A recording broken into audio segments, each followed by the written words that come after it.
Buying a car in Carvana was so easy. I was able to finance it through them. Whoa, wait, you mean finance? Yeah, finance. Got pre-qualified for a Carvana auto loan, entered my terms, and shot from thousands of great car options all within my budget. That's cool that financing through Carvana was so easy. Financed. Done. And I get to pick up my car from their Carvana vending machine tomorrow. Financed. Right, that's what I said. You can spend time trying to pronounce financing, or you can actually finance and buy your car today on Carvana. Financing subject to credit approval. Additional terms and conditions may apply.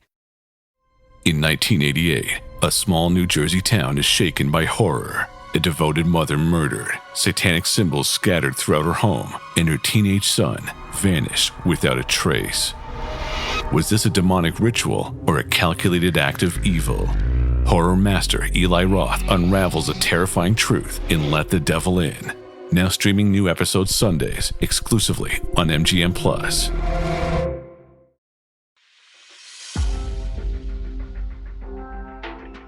News that makes the headlines, well, that can vary widely in their severity and notoriety. But one thing seems to hold true in TV, streaming, the web, and even print news. The slogan, "If it bleeds, it leads."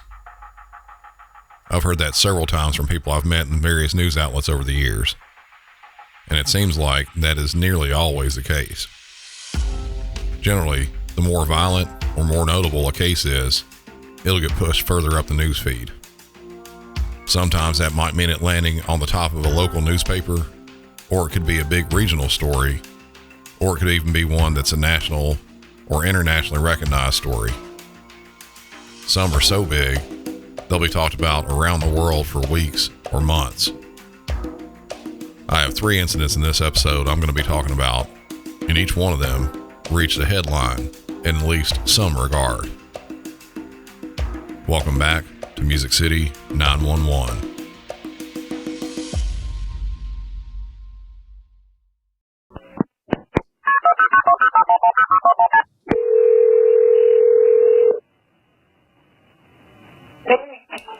Hey, 911, what's the location of the emergency? This location, I don't know the address. I'm going to email. Okay. We have a stabbing victim, stabbing in the chest. He's bleeding, he's unconscious. Stay with me. Look at me. I don't see him nails being stabbed or something. Okay. Sure, buddy. Is this going to be 2800, do you know? Yeah. Is that the building number? Yes, and it's apartment 5. Get here now. Okay, you said apartment number 5? Yes. Hey. Okay, and was it self-inflicted, or did someone do this to him? There's nobody here, so I don't know, but I think he fell on a knife. He slipped and fell. Hey. It looks like, I don't know. Hey, stay with me. Okay. I want to confirm, you said apartment number 5? Apartment number 5, yes. Stay with me, buddy. You're about to get a mail note, Dad. Okay, you said no one else was there with them? Nobody else originally? is here. You're getting a mail note, Dad. Okay. Nobody else is here. Okay. Well, I mean, my girlfriend's Okay, here now.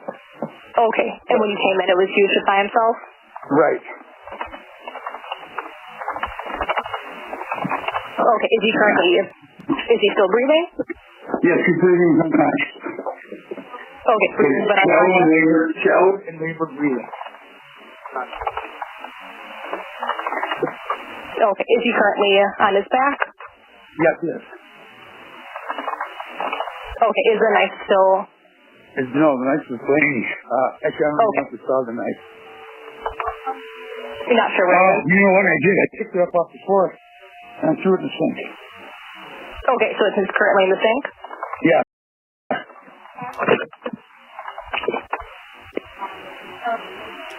Okay, are there any other weapons around? Not that I see. He doesn't have any guns or anything like that.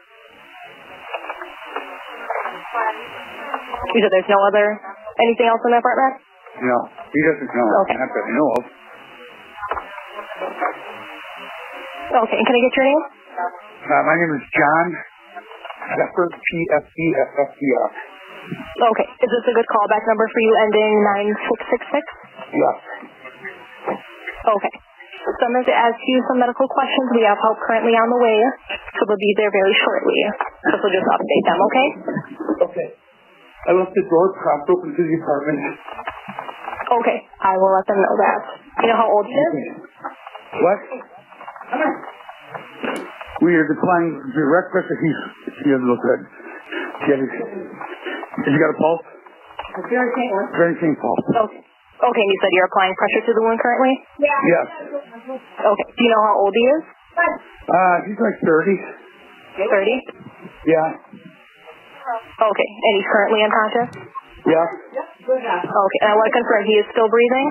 Yes. Okay. Hey, come on, stay with me. 1 second here, I'm just updating the responders. Come on. And is there any serious bleeding? Is there what? Is the bleeding serious? No, it doesn't look to be bleeding so much. Okay, it doesn't look serious? But it looks like a serious wound. Okay, so it's not spurting or pouring? No. Okay. So like I said, I'm sending the ambulance to help you now. Stay on the line, I'll tell you exactly what to do next. You said that the knife and there's nothing else still in? Yeah, no. Okay. One moment here. Okay. So I'm going to tell you how to stop the bleeding. I know you said you're already applying pressure, so I want you to keep doing that. So just listen carefully to make sure we do it right.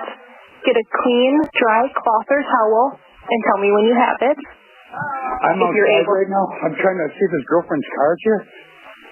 I don't see the car anywhere. Okay. I talked to her a little while ago, and she was going over to her friend's house, and Joey was supposed to be here. And actually, she was already in the car when I talked to her. Okay, do you know when that was? Half hour ago, 40 minutes. Oh, no.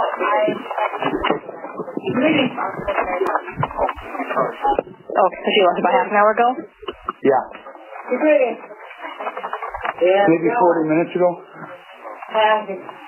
What? Okay. Was that her in the... Was your girlfriend in the background just saying that he's breathing? Yeah. Okay. Okay. So I have an officer and I have first responders that are going to be pulling up here in just a second. But I want you to keep applying pressure to that wound, okay? I got it.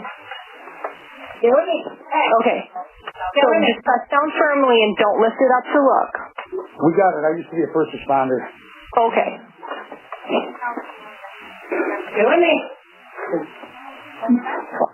Okay. Like I said, the officer's going to be there very quickly. I just want you to watch for them and let me know when they get there. Okay. Is the blood spurting or pouring out? No. Okay.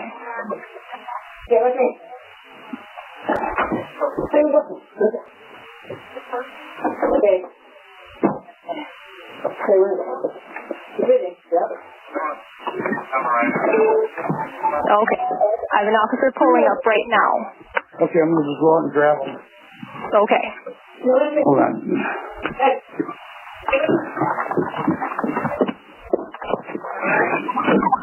Okay. Is he now, when you were still in there, did it seem like he was gaining consciousness, or is he still unconscious? First door on the left. Sure.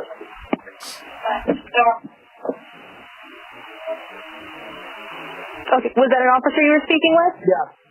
Okay. I'll let you go so you can speak with him, okay? John, I'm going to let you go so you can speak with them, all right? Okay, we'll do. Okay. All right. Bye. Thank you. This is something we got into with last week's episode. Stabbings. This one isn't involving a teenager, though. When police and medics arrived on the scene of an apartment complex in the 2800 block of North Park Drive Lane in Appleton, Wisconsin on July 18, 2024, they found a single stabbing victim, 35-year-old Joseph Joey Carnot. He was still alive, but just barely. Medics did their best to work on him, but ultimately he passed away from the single stab wound to his chest. The knife had punctured his heart. To break down the 911 call a bit, during the call, the dispatcher did as she should. After determining that the patient was still breathing and knowing there was a penetrating trauma wound, and from the sound of it, The knife was pulled out of the victim sometime before 911 was called. Direct pressure to the wound was advised. Something like this, especially if it's a centralized wound, you want firm pressure directly on the wound with a clean dry cloth or a towel. You don't lift up the cloth or towel until help arrives. If done correctly, this can help slow or completely stop the bleeding from the area, hopefully giving precious extra minutes to the patient. The dispatcher repeatedly checked on the breathing. That's paramount. The caller said that there was a pulse, but it was faint. If the breathing stopped, focus would have been shifted to starting CPR to keep the patient alive. She did very well at checking on that several times. Back to what happened. The caller was a man, and there was also a woman there in the apartment that was trying to help keep pressure on the wound and could be heard talking in the background. When dispatch asked if anyone else was there, the answer was no. That was true at the time of the 911 call. Joey had been engaged for a while to a 40-year-old woman named Samantha Krebs. The pair, Samantha and Joey, both had addiction problems, and their drug of choice was methamphetamine. Both of them had prior criminal records for various things, and Samantha was on probation. When police called and questioned her, initially over the phone, she said she had left the apartment around 7 p.m., which is more than 2 hours before Joey was stabbed. She stated she didn't know what was happening. Over the course of a few days, her story would change several times, but mainly this happened after she was tracked down and arrested by police for the murder of Joey. Back to the scene, the caller and female that were there, as I said earlier, when they made the call to 911, they were there alone with Joey. But when they got there, that wasn't the case. As they were pulling into the parking lot, the male caller noticed he had 4 missed calls from Samantha. He didn't think much about it, and when they got to the apartment, Samantha buzzed them in. She was leaving the apartment as they got there. She later stated to police that because she was on probation and that her and Joey had been using drugs, she couldn't be around police as it might violate her probation and send her back to prison. But in actuality, before leaving the apartment, she was seen by the 2 witnesses kissing Joey while he was laying stabbed and bleeding on the kitchen floor, telling him, "I'm sorry and that I love you." On her way out, she stopped to tell the male witness, "Tell the police he stabbed himself." Going back where I said Samantha's story changed several times, it did. When initially she said she had left about 2 hours prior, later she said he must have tripped and fell on the knife.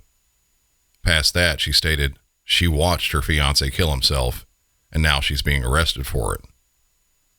When police ended up actually arresting her, she was at an apartment she had been staying at for a few days with another man. When they searched the apartment, they found a binder that contained 6 handwritten pages that looked to be in Samantha's handwriting. Detectives described this as almost a play-by-play of what had occurred inside the apartment. Bits of it stated that Joey had relapsed from not using drugs and wanted to go and meet his uncle to buy some. Samantha tried to intervene, and Joey went into a manic state. It went on to say that he wanted to stab himself and make it look like Samantha did it. When Samantha was arrested, she was charged with first-degree murder. Her trial lasted 5 days, and there were several testimonies, including an emotional one from Samantha, stating that because of Joey's drug problem, he would often become paranoid and hide out in his bedroom, that on the night of the stabbing, he was so paranoid he thought that she was hiding drugs from him, and ultimately, he was the one who killed himself. Witness testimony and other evidence seemed to counter hers pretty soundly. 2 other witnesses, both of them former co-workers of Joey's, testified that each of them were told by Joey that several times Samantha had threatened to stab and kill him. A piece of evidence that seemed to not point in the direction of a suicide, a text message that Joey had sent to someone just 10 minutes before he was stabbed. He was asking someone for clean urine for an upcoming drug test. That's not typically something you do right before you kill yourself. Other factors also played out in court, possibly most notably that Samantha never called 911, rendered no aid to Joey, and seemed to be more concerned with hiding drugs than helping her fiancé. After 5 hours deliberation, a jury found Samantha guilty. She faces life in prison and will have her sentencing in November this year. During that sentencing hearing, the judge will decide if she will ever be eligible for parole or not. It's back to school season, and Clorox is donating 2 million disinfecting wipes to classrooms across America. Because back to school means things can get a little bit messy. Just ask second grade teacher Mr. Torres. Put me and just one Clorox wipe on a team, we can take on crayon smudges, sticky fingerprints on every surface, sneezes on the door handle, juice box explosion by the sink, snack crumbs, and don't even get me started on the bathroom passes. Clorox disinfecting wipes, teacher's #1 wipe. Think about it. Bathroom passes. Clean feels good. Based on unit sales data. Ah, Smart Water Alkaline with antioxidant. Whoa, that's refreshing. And a 9.5 plus pH for every way you move. I did take a Spain class today. Restoring like a pro. Smart Water Alkaline with antioxidant. For those with a taste for taste. Grab yours today. Anyone can follow. It takes something special to be an original. Which is why the 2025 Lincoln Navigator SUV arrives with new ways of surrounding you in luxury, including the ultra-wide 48-inch panoramic display and the multi-sensory Lincoln Rejuvenate experience. A true original never stops evolving. So meet the 2025 Navigator, the original that's all new and better than ever. Learn more at Lincoln.com. Lincoln and Navigator are trademarks of Ford or its affiliates. The next incident I'm playing, if you've not heard about this, I'm surprised you're able to listen to this podcast at all. You must not have TV or internet. I was back and forth on doing anything with this, but ultimately I decided the call should be played. As you can note from my around 300 previous episodes, I try my best to leave any sort of politics out of the show. This is a true crime show, not a political show. If you haven't figured out what I'm talking about yet, I have 3 calls from the murder of Charlie Kirk.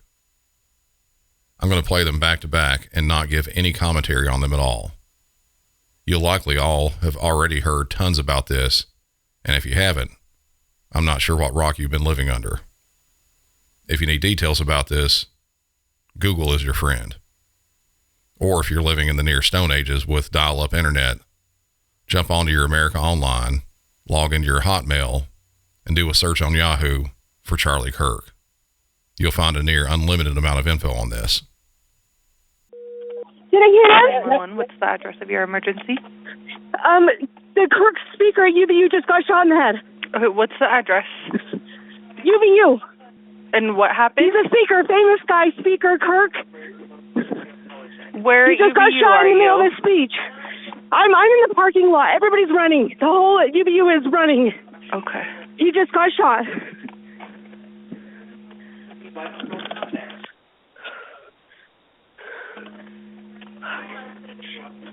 Okay, where's the speaker? I don't know. It was in the middle. There's people around him. Okay. The whole school was out there. He was in the middle. He's a speaker. He's a debater, famous debater, political debater. Do you know where the person that shot him is? No. I didn't see who. I just heard. I'm just telling you so we can get emergency services here. Okay. Everybody's running. I'm going to say a prayer. You made it to the car? I'm in the parking lot. Okay. I'm thinking about where I even parked. Okay, we've got lots of help coming that way. I'm going to let you go, okay? Thank you.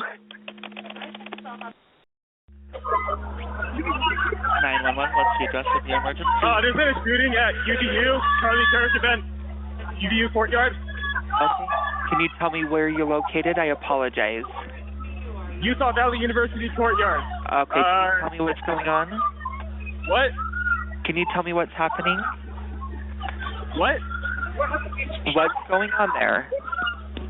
Sorry, I can't hear you. Okay, can you tell me what's going on? There's been a shooting at Utah Valley University courtyard. Charlie Kirk's been shot. All right, we're going to get help sorted that way, okay? All right. I don't think anybody else has been injured except Where are him. you located? I'm just in the courtyard. Okay, where's it looks like someone's been arrested already. Okay, can you tell me where he's located at, the patient? Utah Valley University courtyard. I don't know. Okay, police. It does look like campus police have already responded. Okay, the police are there? What? The police are there. Yeah. Okay, I'm gonna let you go. Okay. All right. Yep. Bye-bye. Bye. Backlog these priority calls later.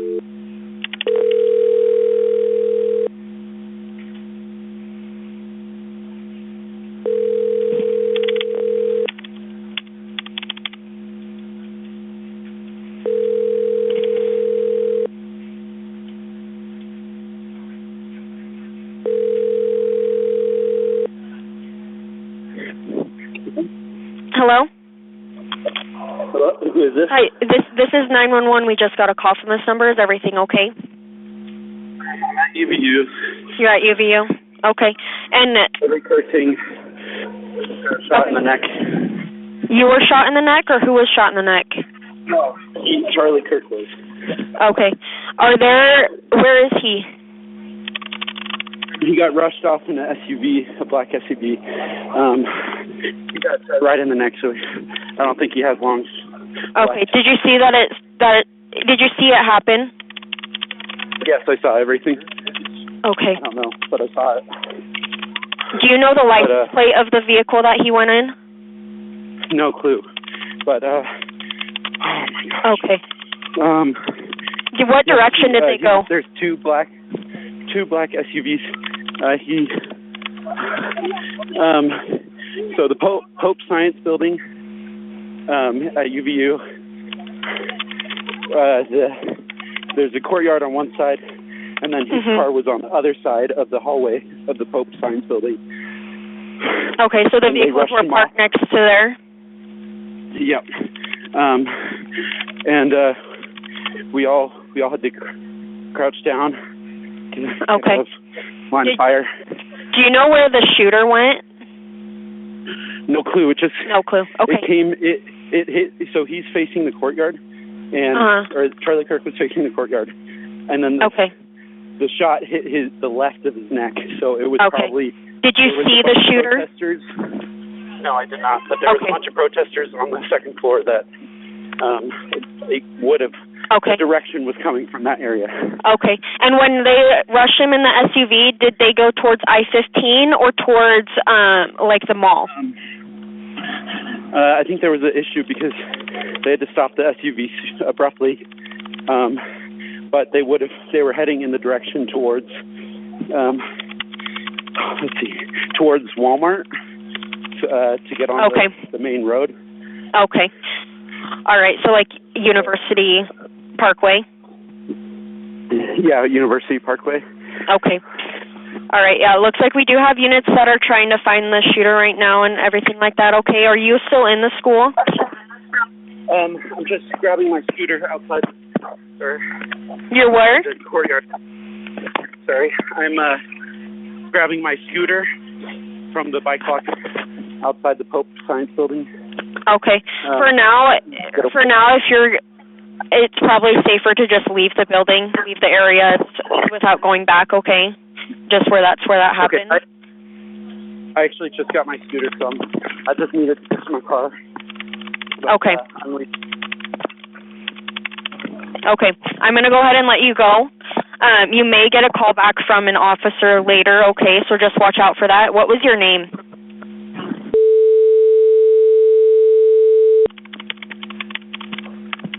Okay, and then, and you said his name was Charlie. What was his last name? Charlie Kirk. Kirk? Like K-I-R-K?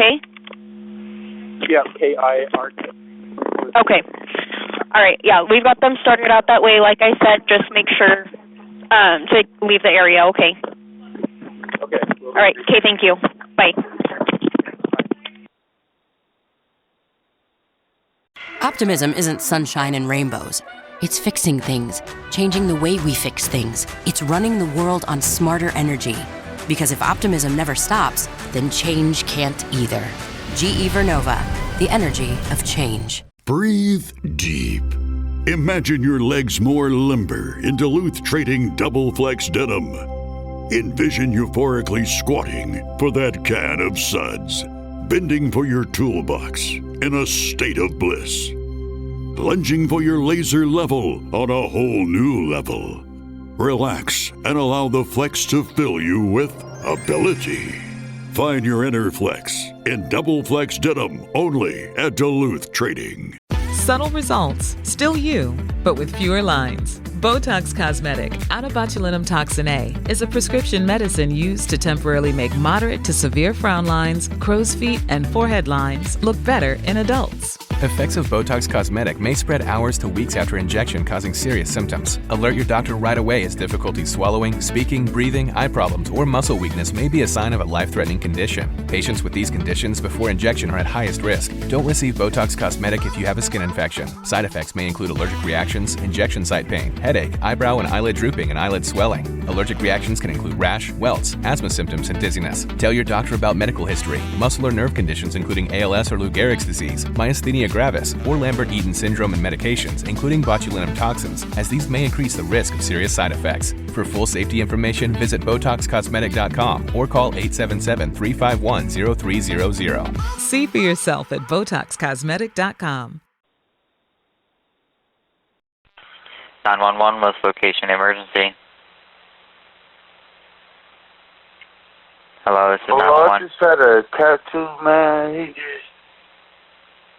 ran away with my baby and my stroke. What? What happened? I don't know if I'm being weird. What happened? This is a bird. This is a bird.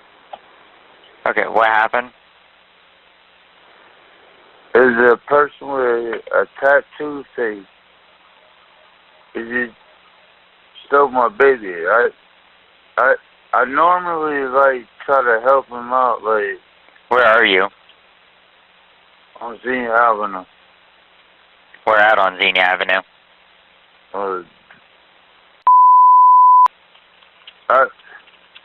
I know I'm just seeing him out and about. I just see him struggling. And they took a stroller? It's like a wheelchair. Okay, they took, was it yours? It's my son. He took my son. They took your son? He took my son. Okay, where did he go? He punched me and took my son.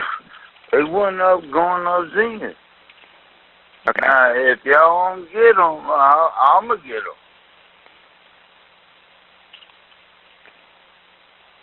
Okay. I promise you. So where did they go on Xenia? They went up top, like he going to Ray's drive-thru. Ray's drive-thru? Yeah. Okay. Was this male, white, black, or Hispanic? He black. Save him, big fella. What was he wearing? Save him. You said what? What was he wearing? Some gay shit. Okay, like what? Yeah, he had a robe to cover his stuff. Oh no, he looking crazy. I ain't never seen him like this. I don't know. I think life done snapped and he family done snapped. Okay, which did he use any force? He had two ponytails and some flowers in his hair. Go find him, because I need my son back. Come on, boy. Stop playing with me. Okay, how old is your kid? He's 8. 8? What's his name? I don't know. I'm about to look at his birth certificate. I don't know how to spell that. I never had nobody. How long ago did this happen? It just happened. Okay. Which way did you say he was going?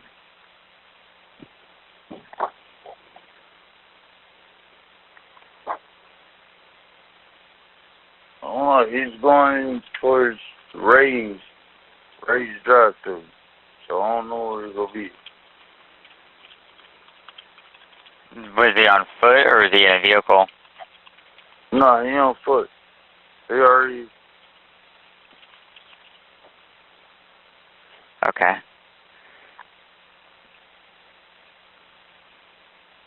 Nah, you gotta understand, like, I've been... this is somebody that I've been helping all my life. Okay, what was your son wearing?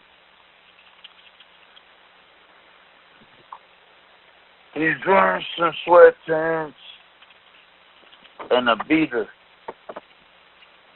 Okay.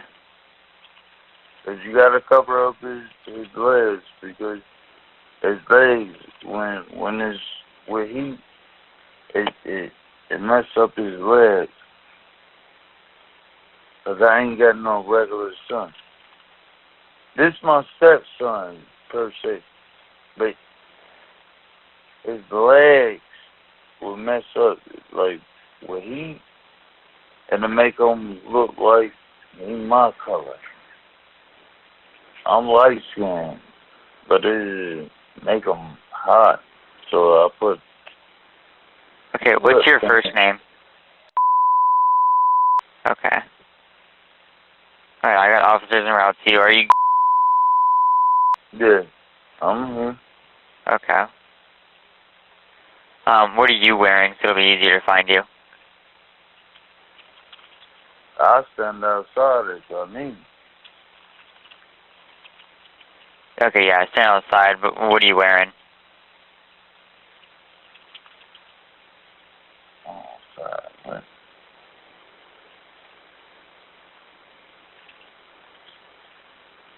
I said, I don't be getting this. That's why I said, Virginia Avenue, I told you that. Yeah, I said, what are you wearing? Like, what clothing are you wearing? What was I wearing? Yes, what are you wearing so officers can find you easier? I'm comfortable. I'm just wearing some shorts. What color shorts? Black. Okay, are you wearing a shirt? Oh. Okay. Why are you trying to identify me like I'm the motherfucker? Because we need to come talk to you. That's why I hate call the cops. You talk to them. Jesus Christ. I don't be getting that. Look, you're trying to identify the person that's doing something wrong. I'm not doing nothing wrong. Not this time. Okay, well, we need to talk to you because it's your son. Find them before I find them. Okay, we have an officer on scene. Shut up. Do your job. Do what the I'm calling you for. Okay, I'm going to go ahead and disconnect. I'm calling you. The caller on this, who was obviously very intoxicated by some sort of drug or alcohol, phoned 911 stating that a tattooed man had kidnapped his child and taken his stroller. At most times, he was hard to understand, and towards the end of the call, when the dispatcher asked the caller to describe himself, simply so police could find him easier, he got defensive and even said, "You're trying to identify me like I'm involved with this." He then starts yelling at and cussing the dispatcher. I don't think I have to tell any of you, this is not the way someone who just had their child kidnapped would act. There was no urgency in his voice. There was no fear. He even laughed during the call when he was asked what the tattooed man was wearing. The caller's reply, "Some gay shit." Then he chuckled. If I were the dispatcher, I would have 100% not believed that the person's son had been abducted.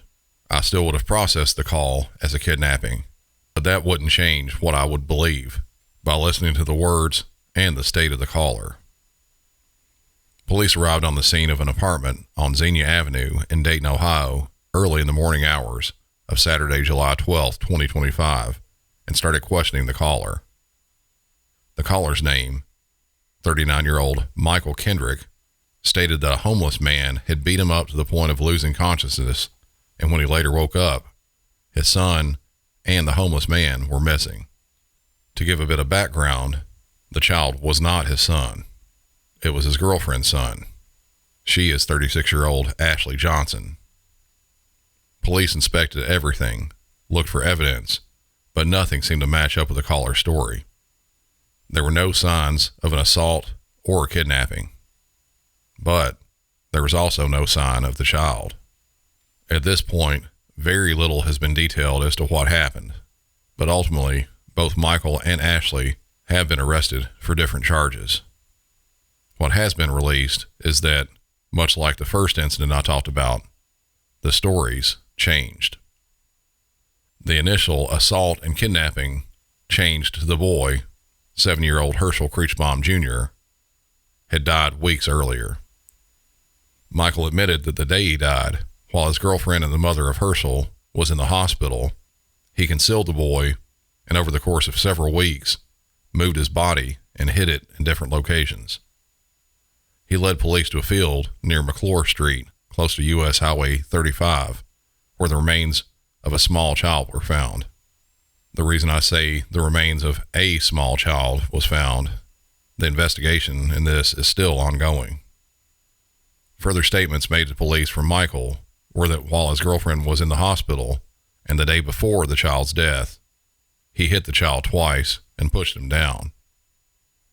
What makes this whole thing so much more gross to me, the boy, Herschel, was autistic, nonverbal, had cerebral palsy, and was confined to a wheelchair.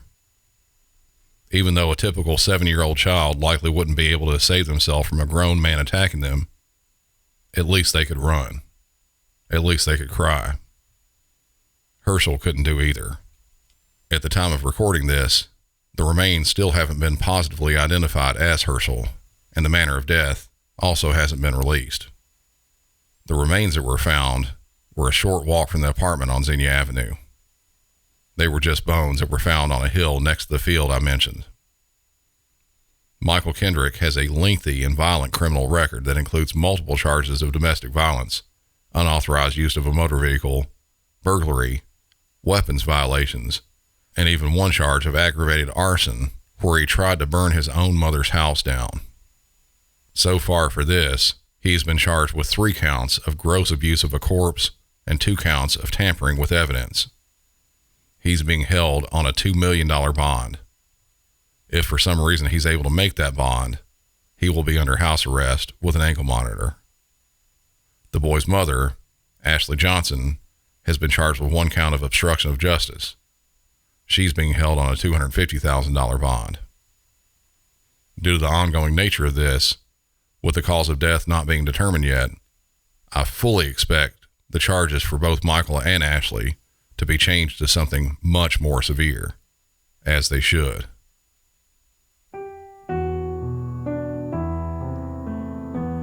That'll do it for this episode. Since we ended on such a sad note, I'll leave my normal commentary out. Y'all know what to do by now. So until next time, for Music City 911, I'm Brandon, and y'all have a good one.